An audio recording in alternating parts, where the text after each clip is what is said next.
Merci d'écouter la radio nationale du Mali. Il est 9h à Bamako, 13h à Dubaï, aux Émirats arabes unis.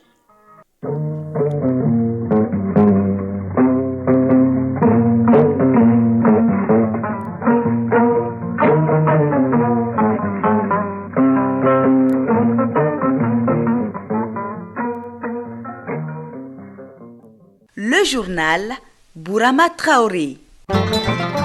Les titres. Une forte délégation ministérielle de la Fédération de Russie est à Bamako. Elle a eu hier une séance de travail avec les membres du gouvernement avant d'échanger avec le président de la transition. À la COP28, c'est une première annonce importante. Les Émirats arabes unis décident de créer un fonds privé de 30 milliards de dollars, soit environ 18 milliards de francs CFA. Le fonds servira à renforcer la lutte mondiale contre le changement climatique. Moins de 20% des femmes occupent des postes de responsabilité au niveau des différents ordres d'enseignement. Pour revoir à la hausse les taux, le département de tutelle et ses partenaires ont initié un audit institutionnel et stratégique genre du secteur de l'éducation. Les conclusions ont été rendues publiques.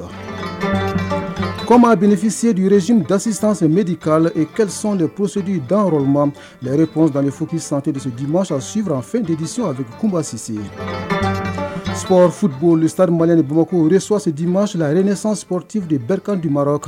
C'est dans le cadre de la deuxième journée des matchs de groupe de la Coupe au CAF, Coupe du monde des moins de 17 ans. L'Allemagne a remporté hier son premier trophée face à la France. C'est tout pour les titres.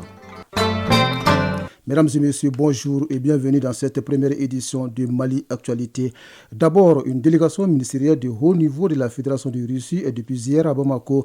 Elle est conduite par le vice-ministre russe de l'économie et celui de la défense. La délégation a eu une séance de travail avec les membres du gouvernement avant d'être reçue par le président de la transition, le colonel Assimi Goïta. Les échanges ont naturellement porté sur les questions de défense et de développement. Nous y reviendrons dans nos prochaines éditions avec notre reporter Mohamed Diarra. Direction Dubaï aux Émirats arabes unis où se tient la COP28. Le pays organisateur a fait hier une grande annonce à la faveur d'un panel de haut niveau. Il s'agit de la création d'un fonds privé de 30 milliards de dollars, soit environ 18 000 milliards de francs CFA. Le but est d'intensifier les actions de lutte contre le changement climatique. Le récit de nos envoyés spéciaux à Dubaï, Salimata Daou et Idrissa Traoré. Après le discours introductif du président des Émirats arabes unis, les acteurs de la lutte contre le changement climatique ont assisté à un véritable ballet des chefs d'État et d'institutions internationales. Le chef de l'ONU, Antonio Guterres, a déclaré, je cite, « Le sort de l'humanité est en jeu ». Tout comme lui, les dirigeants ont tous mis l'accent sur l'urgence de l'action climatique. Mamadou Samake, ministre de l'Environnement, de l'Assainissement et du Développement durable. Il urge aujourd'hui que l'humanité tourne la page des énergies fossiles et que nous puissions opérationnaliser ce qu'on appelle la transition écologique, la transition énergétique. La COP28 est la première conférence des parties sur le climat à avoir une journée consacrée à l'agriculture, l'alimentation et l'eau. Cela intéresse beaucoup le continent africain qui a des défis à relever dans ces secteurs. L'Afrique, c'est le principal continent aujourd'hui concerné par les problèmes de famine ou des problèmes de malnutrition ou autres. Et il a été mis l'accent surtout sur l'assistance que les organisations ou les pays doivent apporter à l'agriculture familiale qui protège leur environnement. Les Émirats arabes unis, pays organisateurs de la COP28, ont notifié la création d'un fonds privé d'une valeur de 30 milliards de dollars pour financer les actions de lutte contre le changement climatique. Dubaï, Salimata Dao, Idrissa Traoré pour l'ORTM. Dans le même registre, une vingtaine de pays, dont les États-Unis, la France et les Émirats arabes unis, ont appelé hier dans une déclaration commune à tripler les capacités de l'énergie nucléaire dans le monde d'ici à 2050. L'objectif est de réduire la dépendance au charbon et au gaz en jeu de cette COP. L'annonce a été faite par John Kerry, l'émissaire américain pour le climat à Dubaï, mais la Chine et la Russie ne figurent pas parmi les signataires. En Turquie, le président Recep Tayyip Erdogan a opposé hier une fin de non-recevoir aux appels de l'administration américaine, demandant à la Turquie de rompre ses liens avec le mouvement islamiste palestinien Hamas. En visite cette semaine dans le pays, le sous-secrétaire du Trésor chargé du terrorisme et de l'intelligence financière a fait part de la profonde inquiétude de Washington au regard des liens entretenus par Ankara avec le Hamas. Pour les autorités turques, le Hamas était un acteur légitime et un groupe de libérateurs qui protègent leurs terres. Après le Mali, le Burkina Faso et le Niger quittent le G5 Sahel. Dans un communiqué, les autorités de ces deux pays estiment que l'organisation peine à atteindre ses objectifs en matière de lutte contre le terrorisme dans l'espace sahélien. Elle dénonce l'inefficacité du G5 Sahel 9 ans après sa création et surtout son instrumentalisation par l'extérieur. En Guinée-Bissau, le président Umaro Sissoko Embalo a dénoncé hier une tentative de coup d'État qui aura de lourdes conséquences après des affrontements entre l'armée et des éléments des forces de sécurité qui ont fait au moins 2 morts. Les éléments de la garde nationale ont fait irruption jeudi dernier dans les locaux de la police judiciaire pour en extraire le ministre de l'économie et des finances et le secrétaire d'État au trésor public. Les 2 membres du gouvernement étaient interrogés par la police sur instruction du procureur général à propos d'un retrait de 10 millions de dollars des caisses de l'État, soit environ 6 milliards de francs CFA. D'une tentative de coup d'État à une autre, en Sierra Leone, le président Julius Maada Bio s'est adressé hier à la nation une semaine après un putsch avorté. Dans son message, il a lancé un nouvel appel à l'unité tout en maintenant un ton ferme envers ceux qui voudraient s'en prendre aux institutions. Le 26 novembre dernier, un groupe d'inconnus s'est attaqué à une armurerie et au centre de détention, notamment la prison centrale. Des combats avec l'armée ont fait 21 morts, dont 14 soldats et 3 assaillants. 14 personnes ont été arrêtées et plus d'une trentaine sont activement recherchées. Plus de 2000 prisonniers sont également parvenus à s'échapper. Enfin, aux Comores, la Cour suprême a publié hier la liste définitive des candidats pour la présidentielle. De 11 au départ, à l'arrivée, ils ne sont que 6 à pouvoir briguer la présidence de l'Union des Comores le 14 janvier prochain. Parmi les 6 candidats retenus figurent l'actuel chef de l'État Azali Assoumani et l'ancien président de l'Assemblée nationale Bourhan Hamidou. Retour au Mali avec ce constat. Les enseignantes occupent très peu de postes de responsabilité dans les écoles. Selon les statistiques, moins de 20% des femmes sont directrices au niveau des différents ordres d'enseignement. C'est ce qui a amené d'ailleurs le département de tutelle et ses partenaires à initier un audit institutionnel et stratégique genre du secteur de l'éducation. Les conclusions de cet audit ont été partagées à la faveur d'un atelier suivi par Nouhoum Sissoko. Le ministère de l'Éducation nationale a initié un audit institutionnel genre dans le secteur de l'éducation en partenariat avec l'UNICEF. Cela afin d'examiner comment la dimension genre est prise en compte, d'une part dans sa structure organisationnelle et institutionnelle, y compris dans le système de suivi, d'évaluation et de budgétisation, et d'autre part dans les politiques, stratégies, programmes et leurs outils de mise en œuvre. Cet atelier sert de cadre de partage des conclusions de cet audit et des plans d'action pour l'institutionnalisation du genre ainsi que de formation en vue de les valider. Pierre Ngom, représentant résident de l'UNICEF au Mali. Les données disponibles démontrent la persistance de disparités basées sur le genre dans le système éducatif et à tous les niveaux. Les filles sont toujours désavantagées par rapport aux garçons quand il s'agit de la scolarisation. Il y a également une faible représentation des femmes dans le métier d'enseignant à tous les niveaux. Les enseignantes occupent très peu de postes de responsabilité au niveau des écoles. D'après les statistiques disponibles, c'est moins de 20% de femmes directrices à tous les niveaux.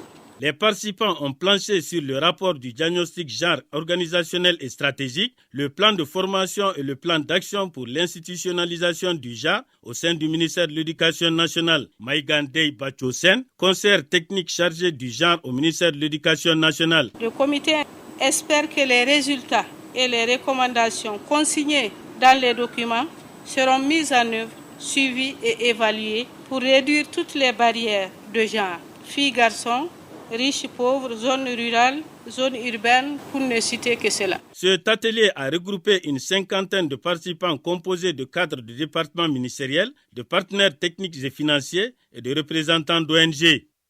Au même moment, on tente d'apporter une réponse concrète à une autre préoccupation essentielle. Plus de 200 millions de francs CFA, c'est l'enveloppe qui servira à mettre en œuvre le nouveau projet d'appui au renforcement de la coexistence pacifique et les vivre ensemble avec les réfugiés, les déplacés internes et les communautés hautes vulnérables. Plus de 5000 personnes dans la région de Gao et les districts de Bamako vont bénéficier des actions du projet. Un projet initié par l'Association malienne pour la solidarité et le développement. Le compte-rendu est signé Mariam Koulibaly. Financé à hauteur de plus de 200 millions de francs CFA par la GIZ, le projet d'appui au renforcement de la coexistence pacifique et le vivre ensemble entre les réfugiés, les déplacés internes et les communautés hautes vulnérables vient en appui au processus de paix et de cohésion sociale engagé par le gouvernement malien. L'objectif est de créer un environnement de collaboration entre ces communautés. Moussa Abadialo, président de l'Association malienne pour la solidarité et le développement. Les réfugiés traversent des frontières, tout comme les déplacés traversent également des kilomètres à l'intérieur du pays. Et souvent sont confrontés à des problèmes d'acceptation, sont confrontés à des problèmes de difficultés économiques qui impactent également leur bien-être. Et donc ce projet, c'est véritablement pour renforcer justement le vivre ensemble entre ces différentes communautés. Le projet exécuté dans la région de Gao et le district de Bamako touchera directement plus de 5000 bénéficiaires. C'est là à travers la réalisation des activités communautaires et inclusives. Abdou Salam Maïga, représentant de la GIZ. Le PAPS, en soutenant des initiatives telles que le PACER, démontre son engagement envers la promotion du bien-être des personnes déplacées, des réfugiés et des communautés hautes vulnérables. Adama Djamtene, représentant du ministre de la Santé et du Développement social. Plus on évolue dans un contexte social coopératif, plus on développe les automatismes pro-sociaux. Dans ce sens, composons avec les autres afin de vivre ensemble, heureux et épanouis dans la défense des intérêts, des valeurs partagées pour un mieux-être collectif et individuel. La cérémonie regroupant les différentes parties prenantes du dit projet est mise à profit pour partager les valeurs du vivre ensemble et de l'inclusion sociale. À 100, les agents de l'État et les élus des collectivités s'informent davantage sur la stratégie de stabilisation des régions du centre. Il s'agit de leur permettre de mieux jouer leur rôle dans la pacification de cette partie du Mali. La rencontre est une initiative du secrétariat permanent du cadre politique de gestion de la crise du centre. Le compte-rendu de Drissa Koné de notre bureau régional à 100. Par cet atelier, le secrétariat permanent veut consolider les liens de collaboration et de concertation avec les collectivités territoriales. Il s'agit donc d'informer et de sensibiliser les participants sur la stratégie de stabilisation du centre et son plan d'action 2022-2024. Faneke Damele, représentant du secrétaire permanent du cadre politique de gestion de la crise du centre. Au cours de nos échanges, nous essaierons de survoler la présentation du cadre politique de gestion de la crise du centre, la stratégie de stabilisation des régions du centre, les plans d'action 2022-2024 et les outils de suivi et rapportage de la stratégie de stabilisation des régions du centre. Avec la prise de Kidal, un nouveau vent de renaissance souffle sur le Mali et les collectivités ont un rôle prépondérant à jouer dans ce maintien. Siaka Damele, président du conseil régional de Ségou. Nous procédons donc à la dissémination d'une stratégie dont le gouvernement s'est doté pour accomplir efficacement ses missions, j'allais dire notre mission sur le terrain pour la stabilisation de notre pays et de notre région.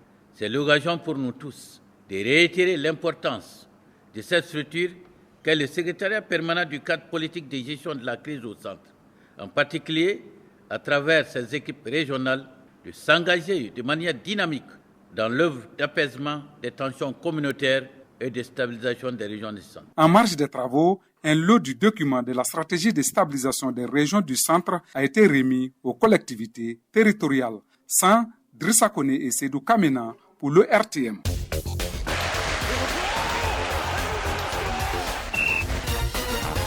Sport football, l'Allemagne a remporté hier la Coupe du Monde des moins de 17 ans face à la France.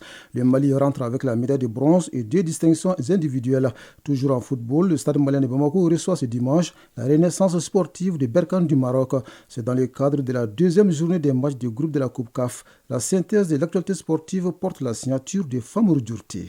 Le Stade Malien de Bamako accueille ce dimanche la Renaissance sportive Berkane du Maroc au compte de la deuxième journée de la phase de groupe de la Coupe de la Confédération de la CAF.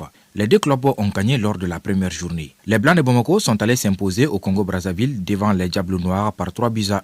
Quant aux Marocains, ils ont gagné 2-0 à domicile contre les Sud-Africains de Sekoukoune United. Le Stade Malien prépare ce choc au sommet du groupe D avec sérénité. Franck Bétiessé, capitaine du Stade Malien de Bamako. L'objectif est clair, de gagner ce match et avoir les 6 points et commencer à gérer le reste maintenant. Ségou Sek alias Bako, entraîneur du Stade Malien de Bamako. Faire un résultat contre cette équipe peut nous mettre à l'abri, mais je sais que ça ne va pas être décisif parce que c'est que la deuxième journée, mais on va tout faire pour ne pas perdre ce match. Stade Malien de Bamako, Renaissance sportive Berkane, c'est ce dimanche au stade du 26 mars.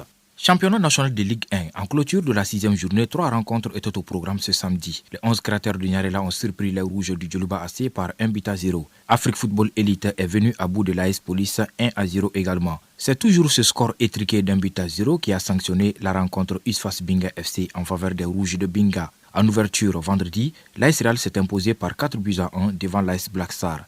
Avec 16 points, les Scorpions sont leaders du championnat. L'ASCO a remporté son match 2-0 contre le COB. L'USC Kita et l'AS Bakardian de Barouli ont fait match nul 2 buts partout. ATS de Koro et l'US Bougouni ont fait également match nul 2-2. Le département de la jeunesse et des sports a tenu sa traditionnelle marche citoyenne ce samedi au stade du 26 mars. Cette activité citoyenne a été couplée à la remise de drapeaux à l'équipe nationale de cricket en route pour les éliminatoires de la Coupe d'Afrique des Nations à Johannesburg en Afrique du Sud. Kaori Berté, président de la Fédération malienne de cricket. Je demande aux jeunes de faire briller le drapeau malien, de le faire flotter haut dans le firmament de l'Afrique du Sud pour que le monde entier sache qu'on peut compter sur le Mali aussi. Aboubakar Traoré, représentant du ministre en charge des sports. Nous appelons vraiment au nom du ministre la jeunesse malienne à s'investir davantage dans le sport, à s'investir dans le sport de manière quotidienne. La journée citoyenne du mois de décembre a été sanctionnée par un match de futsal entre le gouvernement et la Fédération malienne des sports travaillistes et amateurs, FEMASTA. Mondial de football des cadets Indonésie 2023 à présent. 3e au classement, le Mali termine la compétition avec 2 distinctions individuelles après la finale remportée par l'Allemagne face à la France au tir au but ce samedi 2 décembre. Avec 5 buts et 4 passes décisives, Ibrahim Diarra, le capitaine des cadets maliens, a été le joueur le plus décisif de ce mondial U17. L'ailier malien a été soit buteur ou passeur dans tous les matchs dont il a disputé à l'exception de la confrontation contre l'Espagne. Il avait tout pour prétendre à faire partie des meilleurs joueurs du tournoi, mais Ibrahim hérite du titre de soulet d'argent qui récompense les meilleurs buteurs. Il arrive derrière l'Argentin Augustin Roberto et devant Claudio Echeverri. D'après certains observateurs, Hamidou Makalou a tous les arguments pour être le meilleur joueur du mondial U17. Mais la FIFA en a décidé autrement en décernant le prix du meilleur joueur de la compétition à l'Allemand Paris Brunner. Avec 2 buts et une passe décisive, le milieu de terrain malien a éclairé par son talent, par sa capacité à tout faire. Finalement, il a été désigné 2e meilleur joueur avec son titre de ballon d'argent. Il devance le français Mathis Amougou. Focus Santé. Le Focus Santé de ce dimanche s'intéresse au régime d'assistance médicale. Le RAMED est un dispositif mis en place par le gouvernement du Mali pour assurer gratuitement la couverture sanitaire des indigents et autres personnes en situation difficile. Mais comment bénéficier de ce régime et quelles sont les procédures d'enrôlement? Les réponses avec Koumba Sissi. Le RAMED, régime d'assistance médicale, est mis en place par le gouvernement du Mali voilà déjà 14 ans. L'objectif principal de ce dispositif est de prendre en charge gratuitement la couverture sanitaire des couches vulnérables et des personnes qui sont dans des situations difficiles comme les prisonniers, les enfants de la rue et les orphelins. Pourtant, jusqu'à ce jour, beaucoup de Maliens ne savent pas comment adhérer au RAMED. Dr Mahamadou Koulibaly, directeur de la gestion des prestations à l'ANAM. Pour bénéficier des prestations de l'ANAM, il faut être d'abord immatriculé à l'ANAM, c'est-à-dire être muni d'un récépissé de l'ANAM ou d'une carte RAMED de l'ANAM. Et l'indigent doit être muni aussi d'une copie de son certificat d'indigence. Une fois qu'on a la carte RAMED de l'ANAM, on doit se rendre dans des structures sanitaires la plus proche. Maintenant, une fois à l'intérieur des hôpitaux, les agents des hôpitaux vont faire la vérification des pièces. Après la vérification de ces pièces, ils vont orienter la personne malade. Une fois que l'assuré de l'ANAM a son récépissé, il bénéficie des offres médicales. Mais attention, ces offres sont limitées. Notre prise en charge s'effectue dans le cadre d'un panier de soins qui concerne d'abord la consultation. En dehors de la consultation médicale, il peut y avoir des hospitalisations avec ou sans chirurgie. Il y a les soins en ambulatoire, c'est-à-dire on donne un bilan au malade, la radiographie, et les prises de sang, des examens biologiques. Après ces soins, il y a les cas de suivi des femmes indigentes, du début de la grossesse jusqu'à l'accouchement. Il faut savoir qu'on ne peut pas tout prendre dans les régimes d'assistance. Il y a les exclusions par rapport à la nénuterie. Il y a les chirurgies esthétiques qui ont des interventions au niveau de la dent. Il y a des médicaments qui sont exclus. Grâce au remède, Marietou Tseli a pu soigner sa fille malade.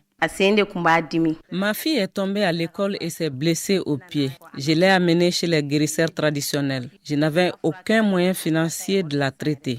L'ANAM s'est chargée de sa prise en charge à l'hôpital Mère-Enfant de Luxembourg. Comme Mme Tseli, la direction de l'ANAM est venue en aide à des milliers de personnes. Les blessés de guerre sont également bénéficiaires du remède, mais la durée de leur prise en charge est différente de celle des autres bénéficiaires. Ahmed Ben Aman Traoré, directeur général de l'ANAM. Nous avons immatriculé 3 394 349 personnes qui sont enrôlées à la date d'aujourd'hui. Et ceux qui sont pris en charge totalement dans le cadre de leurs soins, c'est 416 429 personnes qui ont été totalement pris en charge sans contribution aucune de leur part. Pour la prise en charge des blessés de guerre, ils sont pris en charge totalement pendant leur séjour à l'hôpital. Nous les prenons dans le cadre des urgences. Une fois que les urgences sont levées et qu'ils sortent de l'hôpital, normalement, ils doivent continuer à être pris en charge dans leur dispositif naturel. Concernant la cotisation des frais de soins des bénéficiaires, le gouvernement assure les 85% et les 15% restants sont à la charge des collectivités territoriales. Au niveau de certaines mairies, le retard dans le paiement de cette cotisation est un handicap pour l'ANAM. Ahmed Ben Aman Traoré, directeur général de l'ANAM. À la date d'aujourd'hui, nous avons énormément de retard pour ce qui concerne le paiement des collectivités. Parce qu'une fois qu'eux, ils payent leur contribution, nous allons prendre les assurés qui relèvent de leur localité. Et la prise en charge permet aussi à l'ANAM de payer les structures sanitaires qui relèvent de leur localité. Donc en payant ces structures sanitaires, eux aussi, ils pourront non seulement renouveler le stock de médicaments à leur niveau et ils pourront aussi payer les primes et indemnités vis-à-vis du personnel qui sont utilisés dans ces structures sanitaires. 3 ans non renouvelables, c'est la durée des offres accordées aux assurés du remède. Avant de boucler cette édition, sachez qu'une délégation ministérielle de haut niveau de la Fédération de Russie est depuis hier à Bamako. Elle est conduite par le vice-ministre russe de l'économie et celui de la défense. La délégation a eu une séance de travail avec les membres du gouvernement avant d'être reçue par le président de la transition, le colonel Assimi Goïta. Les échanges ont naturellement porté sur les questions de défense et de développement. Nous y reviendrons dans nos prochaines éditions avec notre reporter Mohamed Diarra. C'est un trio de Traoré qui vous a servi à chaud cette première édition de Mali Actualité. La mise en ligne était assurée par Sékou Traoré. Il y avait aux manettes Bintou Traoré et c'était au micro Bourama Traoré. Retrouvez à 13h Ibrahima Traoré pour la 2e édition du journal. Merci à vous d'avoir suivi la présente et passez d'excellents moments de radio en notre compagnie.